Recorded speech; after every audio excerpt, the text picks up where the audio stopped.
But perhaps what surprised us the most about this data is that we happen to be expressive all the time, even when we're sitting in front of our devices alone.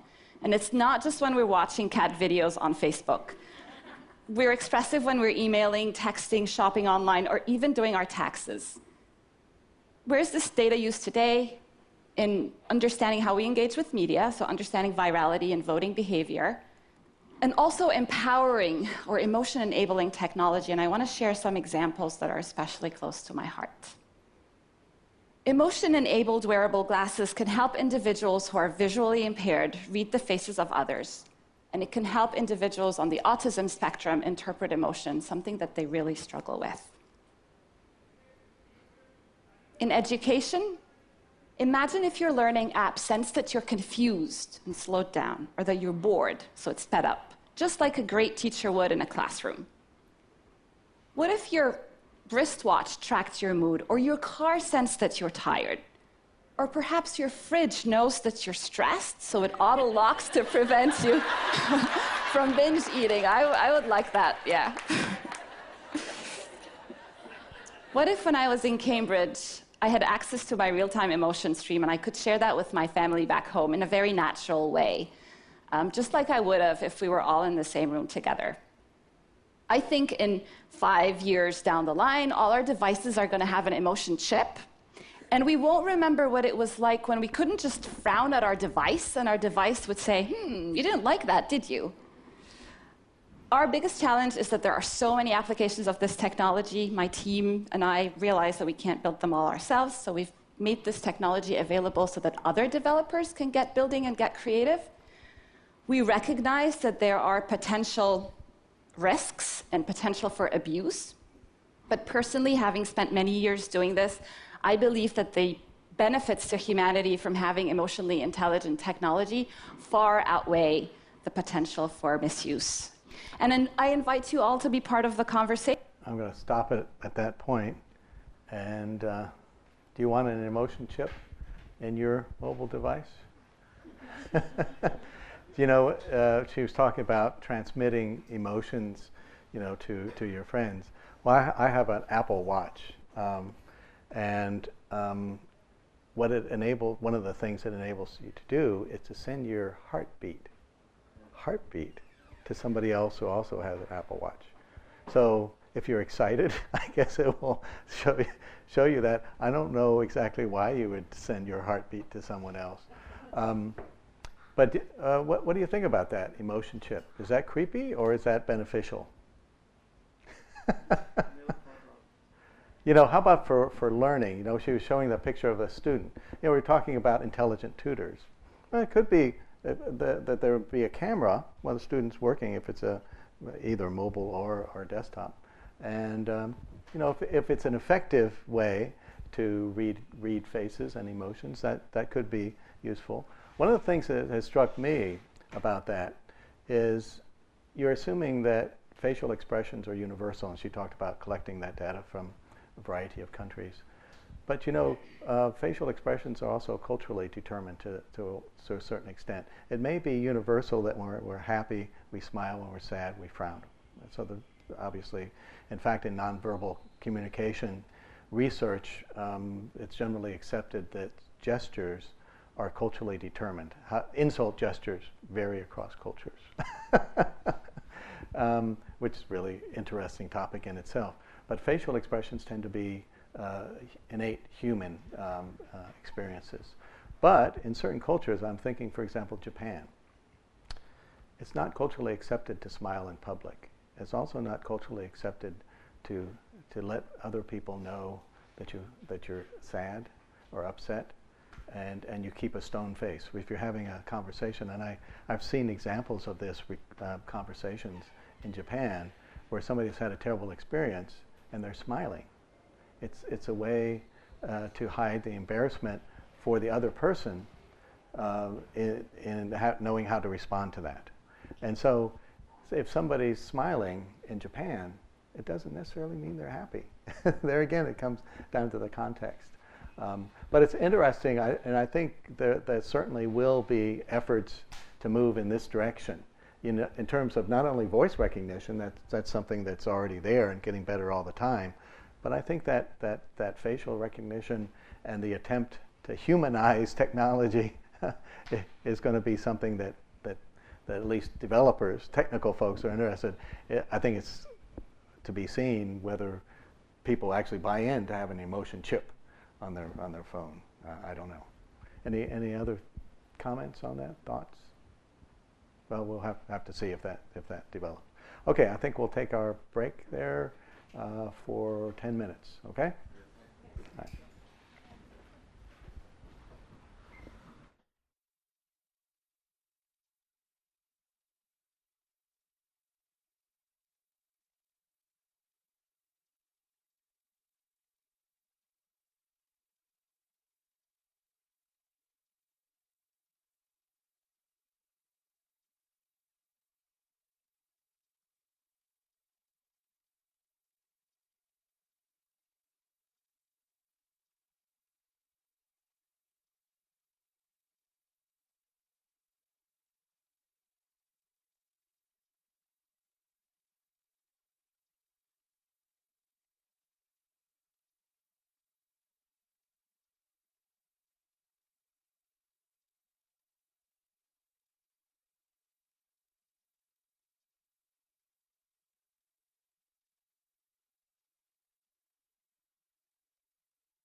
Mm-hmm.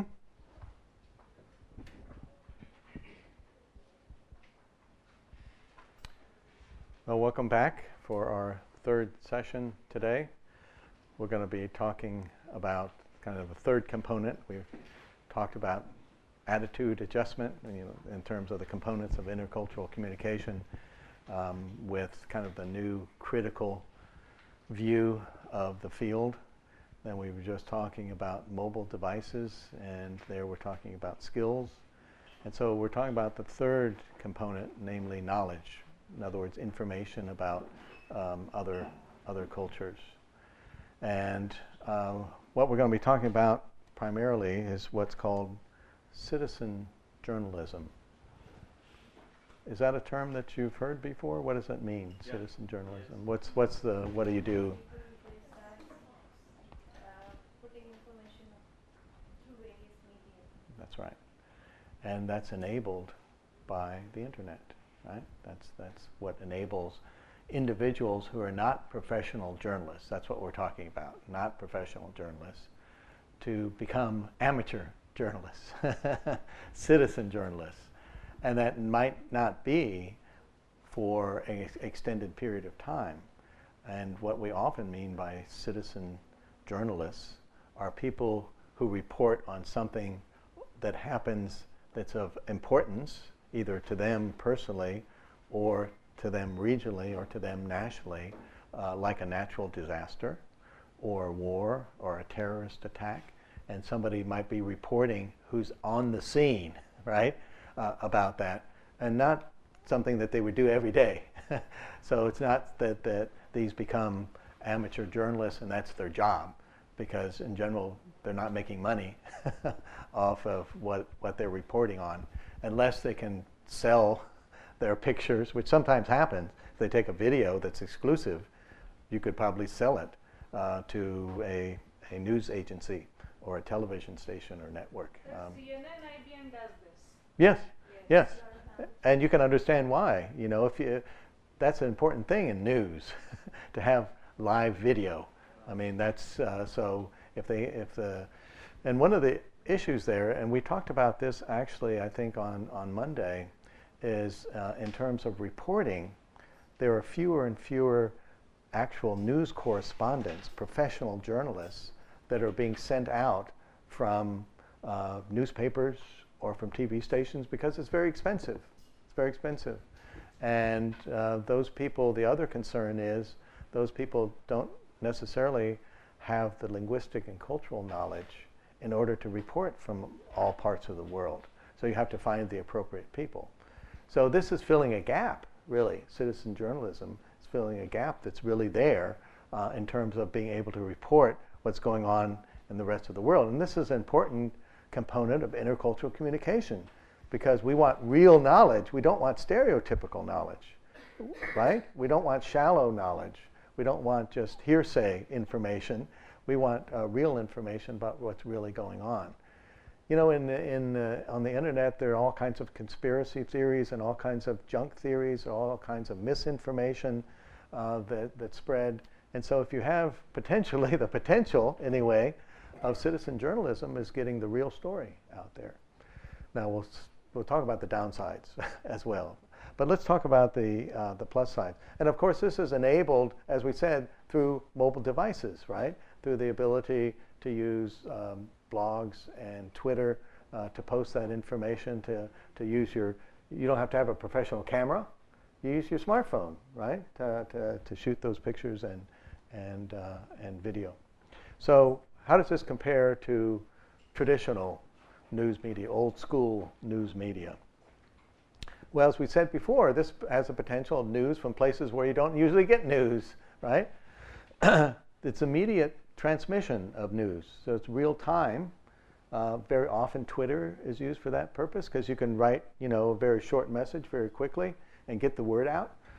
This has been very important as a means of communication, not only to the outside world, where there's something dramatic going on, like a revolution, right?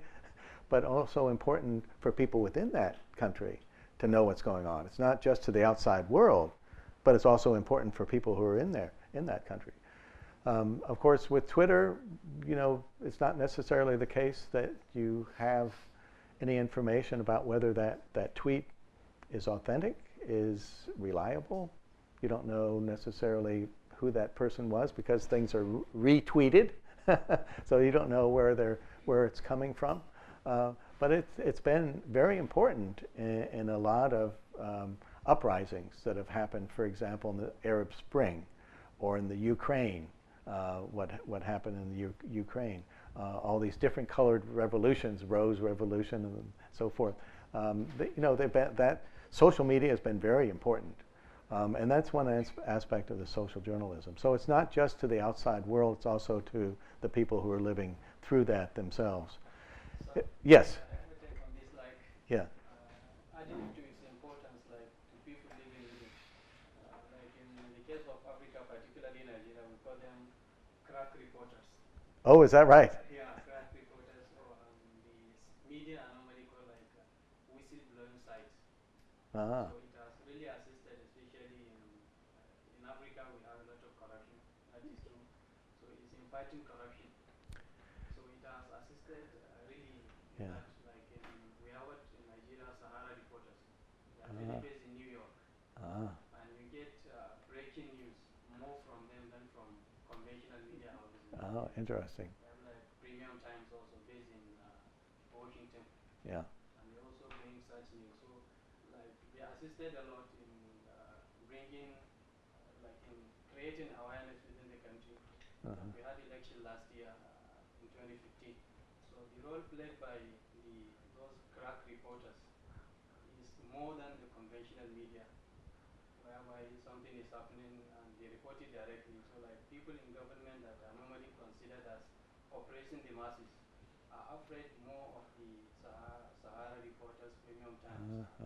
Recently they even brought up a bill, they call it a social media bill, trying to crack down on those sites. But the importance of, because they don't live within the country, they live in the US, and that is one of the advantages of developed countries, where individualism is where you have freedom of speech. Right, right. So they really assist. Recently, last week, last 2 weeks precisely, is something within the same ministry, like the Nigeria Ministry of Information. There was a kind of paucity of funds because of the oil price. So the minister himself writes to one of the parastatals under the same ministry, seeking for loan to use it to travel abroad. Yeah. Well, that's an interesting example because that's just where, in those kind of situations, those kind of contexts where this kind of citizen journalism can be especially important. If you think about countries like China, for example, where there's extensive censorship of media by the government. So there's official, if you watch TV in China, you won't get any divergent views from what the government wants projected in terms of what's going on in China. Where you get those divergent views is in social media. It's where people are reporting. Now, it's not on mainstream social media. It's not on Facebook or Twitter because that's not available in China. But they're the Chinese equivalents. Now, one of the dynamics there in China is that that as a result of using the Chinese social media, that a lot of that makes its way only slowly to the outside world. And so that's one of the advantages of using universally available social media, almost universally available social media, is that the word can go out to the outside world as well. Yeah, perhaps we were talking Monday about overload of information, and just me did not agree with that point that it's for good. But if we see this, Facebook and social media has created a platform wherein people, the subalterns especially, who do not have a voice, larger canvas of political scenario, have also got a voice to say their things. Whether that is heard or not, that is entirely different perspective. But if you see lots of people, what we call amateur, apart from working their professional lives, have come up with their blogs and reportings and all that, and they're immensely popular on Facebook. There are thousands and millions of followers on Facebook, and they come up with subtle understanding of the, especially the issues which are controversial. I recall one of my friends is from critical discourse analysis. He's working on his PhD. He has a wonderful article that was published by a very good journal, where he talks about the reporting of riots by inclined media and non-inclined media. How you can, on a very overt level, you can see how it talks about the Hindus' role and Muslims' role. Very categorically, you can see that. Just you need to flip on the newspapers and you can see that how it is being reported. They wonderfully, tonically analyze this entire discourse, how discourse is created, and a truth which is not the true is imposed in society, is made to understand that that is what the truth is. Right. That's quite an important, that you have an overload of information that makes you, more of an understanding person. It gets you through the information to understand what is right and what is wrong. That's quite an important thing. If you talk about the voice to subalterns, Gayatri Spivak was the champion of that, who talks about this, can subalterns speak, that is how this entire theorem is started. But that's quite an important in this political scenario as far as this India is concerned. Like when right wing came into power, that's quite an important.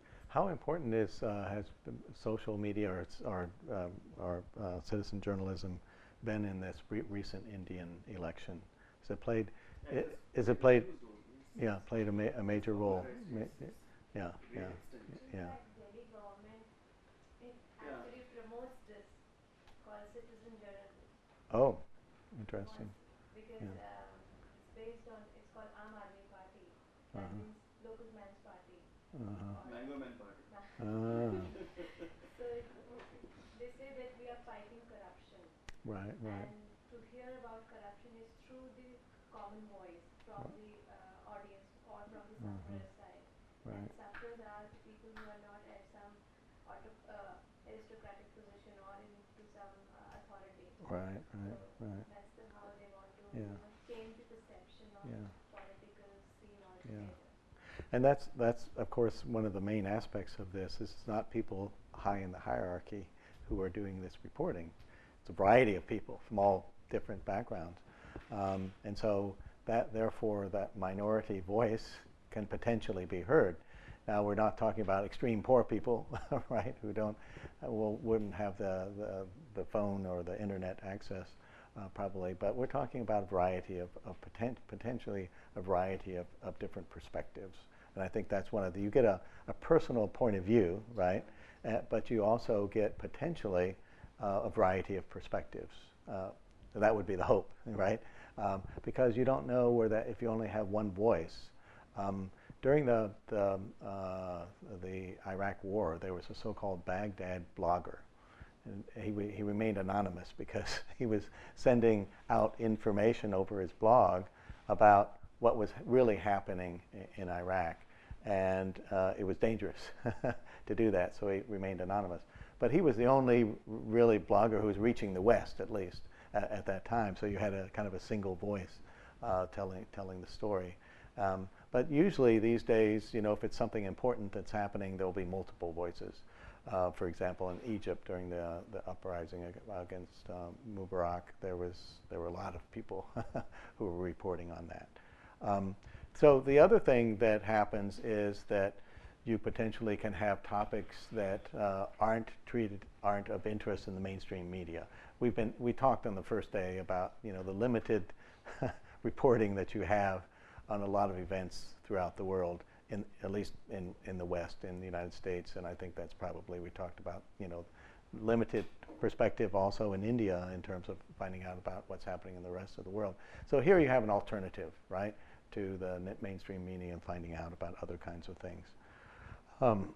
So we talked about bypassing censorship. That's a big deal. What are some of the concerns? Well, how reliable is the information, right?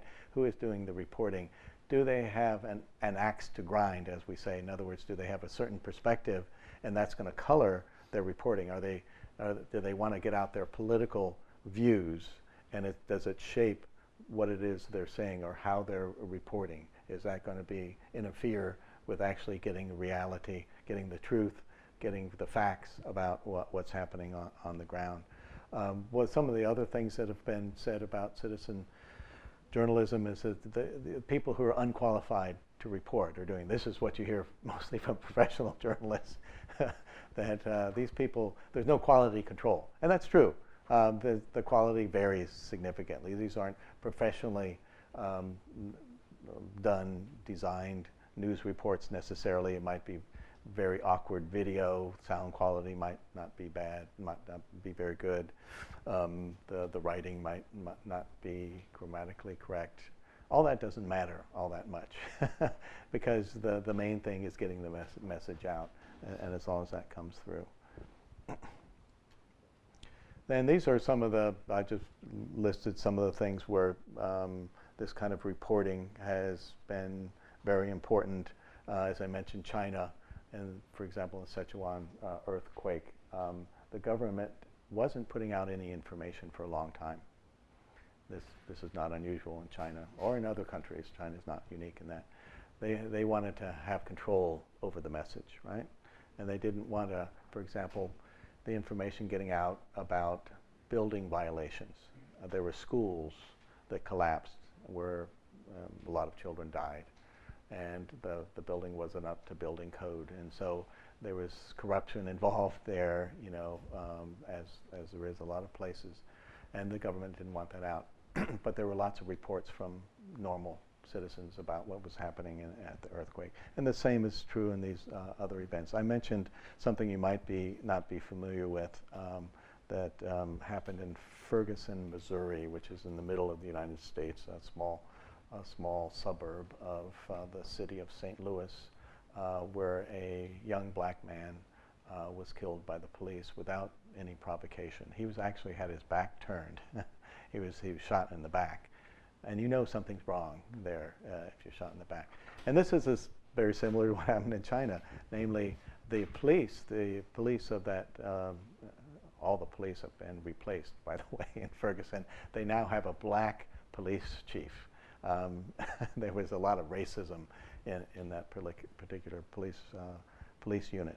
But the police report said that he was trying to take away the gun from the policeman and that he was very aggressive.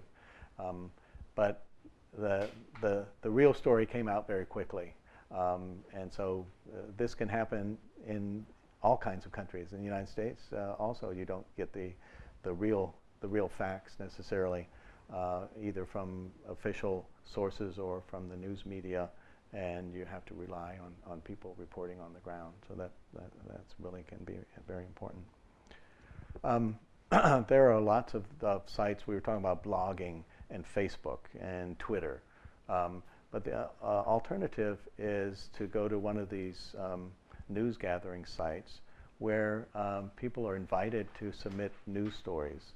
And we talked about on Monday, and I put up some examples, links to alternative news sites like Vine, which is one of the ones that's used a lot in the United States.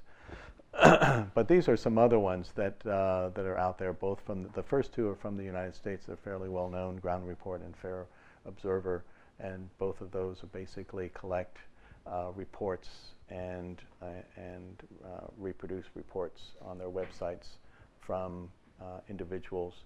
So they're not professional journalists. And there are examples from other countries. One from South Korea that I put there.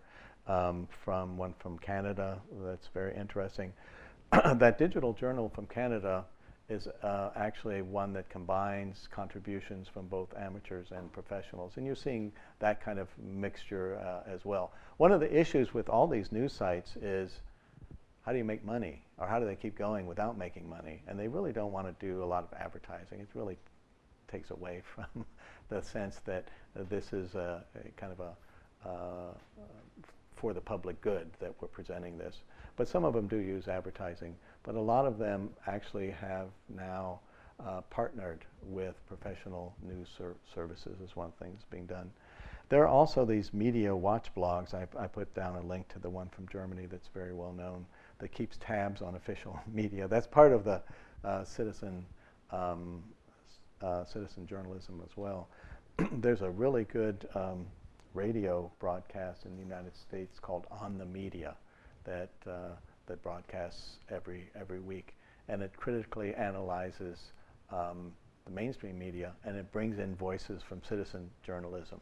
And I think that can be really valuable. I just wanted to point to two things here. Well, we'll listen to part of this first TED Talk. But in terms of digital tools, that's really interesting. If you go to one of these, if you're interested in this at all, you can go to one of these websites and see what some of the emerging tools are for both software and hardware for citizen journalists. Now, most of the time, people just use what they have available, because you're talking about spur-of-the-moment things, spontaneous things that happen, and so you use what you have available, and usually that's your phone, right? But there are, for people who are really interested in that, and there are people who really dedicate themselves to this, so it's not just people who happen to be at a spot at the right time at the right place, but also people who thinks that this is important to get the news out because mainstream media isn't doing a good job of getting the word out on certain issues, for example, or in certain regions. So there may be people who are dedicated to reporting long-term, right, about a certain issue, or long-term about news from a certain place where there usually is no news reported. This is something I ran into the other day that I thought was kind of interesting. If you're interested in public journalism or citizen journalism, you can participate in this program in this region. So there's a opportunity there to sign up. If you're interested, you can go and look at that. I won't go through that in detail. So I wanted to play part of the first TED Talk that I have linked in here, where this is from one of the pioneers in citizen journalism in the United States, who's done a lot of reporting abroad, and he's talking about his experiences there. I think gives a good sense of what the potential is, and also what the pitfalls and possible dangers are, because you're often reporting from places that have a lot of conflict or war. That's one of the things that's been important to get the word out, for example, now from what's happening in Libya and other places where there's a lot of violence. So I'll play part of this.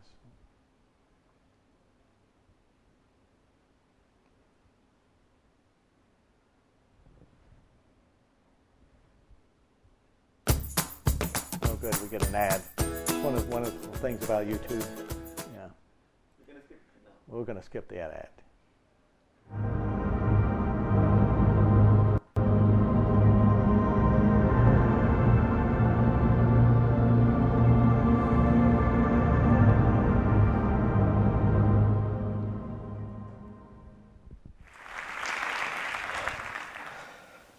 All right. Hi, everybody. First thing I want to tell you is this photo was taken of me in the morning before I was arrested by Chinese police and held for about a week in prison. Now, I'm telling you that as a way to let you know that everything's going to work out. All right? I'm gonna tell you some stories about some people, but just bear with me. Everything's gonna work out. All right? The next thing I want to tell you is my parents really taught me that you can do anything, but what that means is you have a lot of responsibility.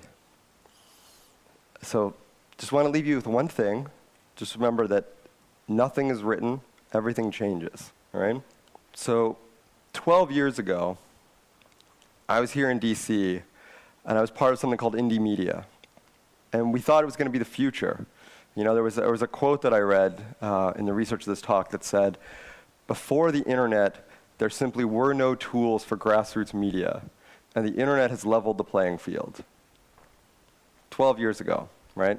7 years before the founding of YouTube and citizen journalism, all the things that we think of today as the internet. So you can say maybe we were a little ahead of our time. But the point is, we had a passion. We wanted to be the media. We wanted to tell people the stories that were unheard. But after time, after a little while went by, we realized we weren't changing and we weren't adapting and we weren't really going forward and telling the real stories. Because, not everybody wants to be a journalist. And if you don't go to find those people and encourage them to tell their stories, you're never going to get all the stories. This is Omar. Omar is a Palestinian Syrian who was born in Iraq, a stateless person who then found a war and a lot of other things, as if his life wasn't messed up enough. He never wanted to be a journalist. He was in the Air Academy. He wanted to be a pilot, right? After the invasion of Iraq, 13 of the 17 members of his class died within the span of the first few years of the war. So you can imagine, why Omar might have seemed to me as something of a nihilist, a guy who didn't really seem to care about anything. He cared about motorcycles and Metallica. And what must he have thought when he met me? 25 years old, dropped in Baghdad with barely a plan, here to tell people stories. Well, after 3 weeks, Omar said to me, "Dude, do you think we could ever start our own TV news agency in Iraq?" I mean, he's 18, I'm 25. We have no resources. But remember what I told you. This is the same year that YouTube was started, and Blip TV, and all various video sharing sites. So we did it. For 3 years, we produced a weekly news and documentary program about life in Iraq. But after that time, Omar was a refugee. All of our colleagues lost family. We couldn't keep doing it, right?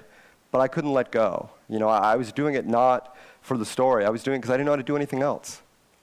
Then my daughter was born, and I learned a lot more about letting go, right? I learned that everything changes. Remember what I told you? Everything changes. This is Mabruka. She's a Libyan woman photojournalist.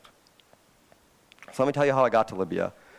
In 2011, I was planning to go to Egypt and help support the media starting up there. And funders, as funders do, said, well, we really think you should go to Libya. So I showed up in Libya on March 9th, just 1 week before the invasion of the attack on Benghazi, and all the journalists fled. So we spent a week there training 12 English teachers to be journalists and filmmakers. Then March 19th happened. All the journalists fled. Everybody left. We didn't know what we were doing. We didn't have any backup. We didn't know support. So when the journalists left, we left. 12 hours later, I hadn't heard anything from my colleagues in Libya. When he talks about March 19th in Benghazi, the American embassy was attacked. The American ambassador was killed, and other people as well. This has been something that American politics in news about Benghazi has become important in politics and in the presidential election, because Hillary Clinton was the Secretary of State at the time, and some people see her as responsible for for what happened in Benghazi. So that's what he's talking about here, the attack on the embassy. Yeah. 24 hours later, still nothing. My friend Louis and I, a guy I was working with, we sort of said, well, it was a good try. We did good work. But, maybe something will come. 36 hours later, 6 videos were published by the team in Benghazi, entirely by themselves, right? They shot it, they edited it, they uploaded it, they got it done. And that was the start of the first fact-based news agency in Libya. Unfortunately, at the end of the revolution, most people went back to their lives, because most people don't want to be journalists. Most people have a lot of other passions, and that's okay. But Mabruka, she's a photojournalist, and a Libyan and a woman, and she's from Benghazi. You've probably heard about Benghazi because they've been talking about it a lot in the debates and in the news about, Al-Qaeda and crazy Islamists. And I just want you to look at Mabruka and know that there's a lot of people in Libya, and that's not the whole story. And they want your help. They want you to hear them. They also want you to tell your stories so they can hear their stories, right? She told me today that the one thing she wants people to know is that even though we have a revolution, there's still no support for the free media in Libya. So we don't know what's going to happen next. Just last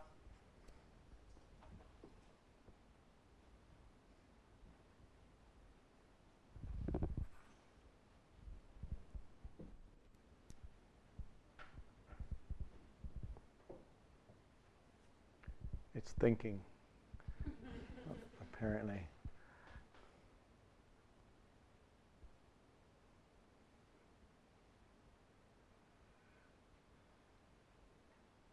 I think the point he was making there about that woman is important from the perspective of Americans.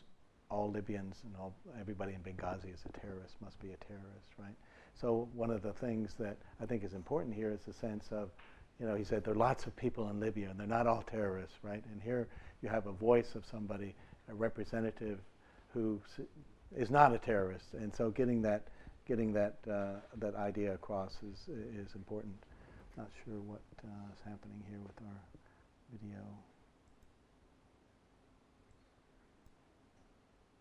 Revolution, there's still no support for the free media in Libya. So we don't know what's going to happen next. Just last... See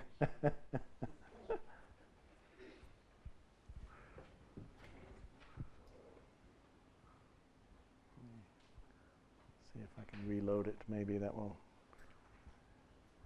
make it happy.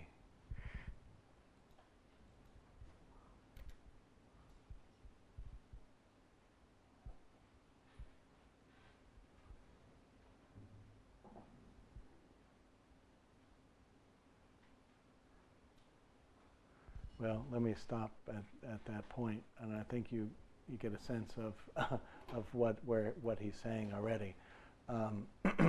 Any comments, questions about that? I can only say from the examples he gave that, like most of these citizen journalists become journalists by circumstances. Certain incidents happen and triggers them into. I think that's generally the case. Now his situation is a little bit different because he was actually training people to become citizen journalists. So I think that's not usually the case. It's usually the case that people just decide on their own, this is something I want to do, because they feel that it's important to get the word out. But I think in some cases, now he had funding, I'm not sure where the funding came from, but to go and train people to report, so to try to get the facts out in particular parts of the world where there was not enough real information coming out, either because it was a war zone and it was the normal media was disrupted, or because there is a government controlling the messaging that was getting out. And so there are nonprofits who will fund those kinds of opportunities. But that's not normally what happens in citizen journalism. Yeah. Other comments, questions? I wanted to actually, in the previous, let me go back here. In the previous session, I wanted to I won't play this for you, but when we were talking about social media in general, and this applies to citizen journalism as well to other things we've been talking about today, we mentioned the concerns about being tracked. And one of the other concerns in terms of using mobile devices all the time is what Shirley Turkle, have you ever heard her name? She's in the media lab at MIT. MIT is kind of the American IIT, right?